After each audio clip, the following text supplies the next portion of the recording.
Kalau menurut Anda ini efektif atau tidak, dan bagaimana dampaknya ke depan bisa dilanjutkan lagi jika harus dinikahkan secara paksa tapi ternyata kedua-duanya di bawah umur, tidak mapan secara ekonomi?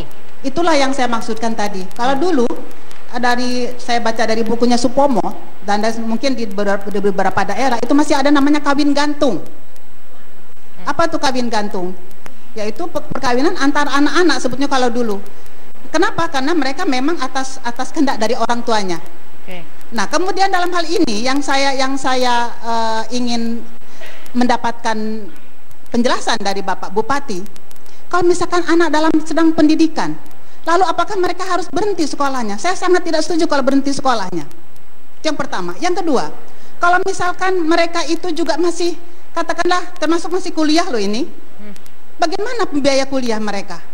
Saya sangat tidak setuju kalau misalkan berhenti kuliahnya karena menikah.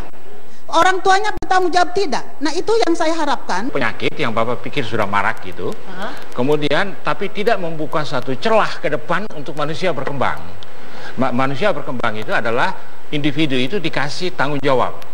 Nah, saya tidak terlalu khawatir dengan masalah ekonomi misalnya kalau mereka kawin muda, karena di desa itu pada umumnya itu mereka menerapkan sistem keluarga luas, extended family, sehingga walaupun satu keluarga muda sudah menikah, tapi sebenarnya yang nanggung itu orang tuanya gitu.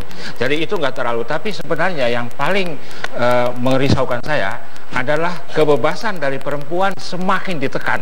Oke, nanti kita kebebasan perempuan semakin ditekan. Nah, itu yang tidak memberi celah kepada manusia-manusia yang namanya perempuan untuk punya pendapat sendiri, saya mau kawin atau tidak gitu. Oke, kita minta jawaban dulu. Yang pertama tadi dikatakan bagaimana dampak kedepannya, terus juga mengekang perempuan. Yang pertama kan tadi di peraturan itu kan sudah jelas larangan berpacaran di bawah 17 tahun, ya kan? Kemudian ada lagi pertanyaan, bagaimana kalau sudah ada yang 17 tahun?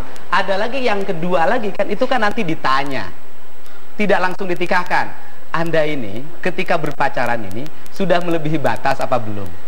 Oke, yang jadi pertanyaan mulai adalah ketika sudah melebihi batas dan yang bersangkutan masih sekolah atau masih kuliah itu ketika bagaimana? Sudah melebihi batas, tinggal kita kembali lagi, kembali pada aspek pendidikan kita. Di pendidikan kita ini ketika ada anak yang sudah melanggar aspek-aspek pendidikan, tentang pendidikan yang diterapkan di sekolah, membentuk manusia Indonesia seutuhnya, dan kemudian dia ada pelanggaran terhadap aspek pendidikan yang berjalan di sekolah, masih layakkah dia dianggap sebagai anak sekolah? Enggak, saya mau tanya, ini yang paling kabur, yang sebenarnya jadi isu yang paling sentral, apa definisi berpacaran Bapak? Apakah ketemu sekali, makan di warung sama-sama, atau fotokopi sama-sama? Apa definisi pacaran? Ginilah Pak Tamrin, kalau seumur Bapak masih bertanya definisi pacaran, kok saya nggak percaya gitu. Yang disebut pacaran versi Indonesia udah tahu lah ya.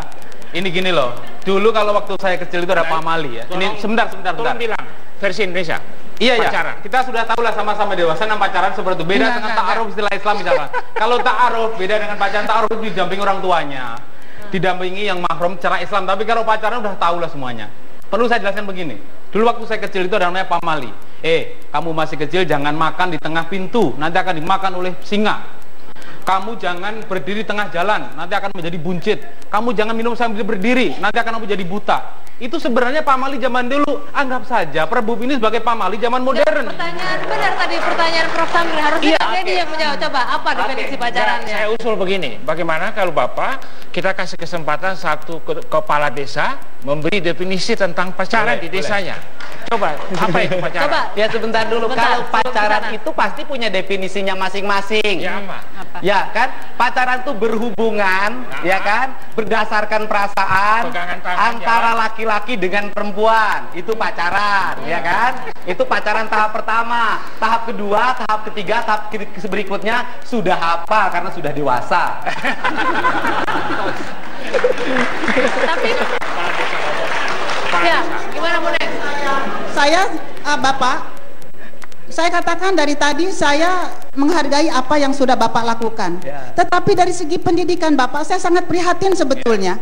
Kalau misalkan ada orang perempuan, anak perempuan yang hamil, katakanlah karena menikah, atau mungkin ada yang anak-anak SMA dulu ada di Tangerang, Bapak, itu tidak boleh sekolah lagi.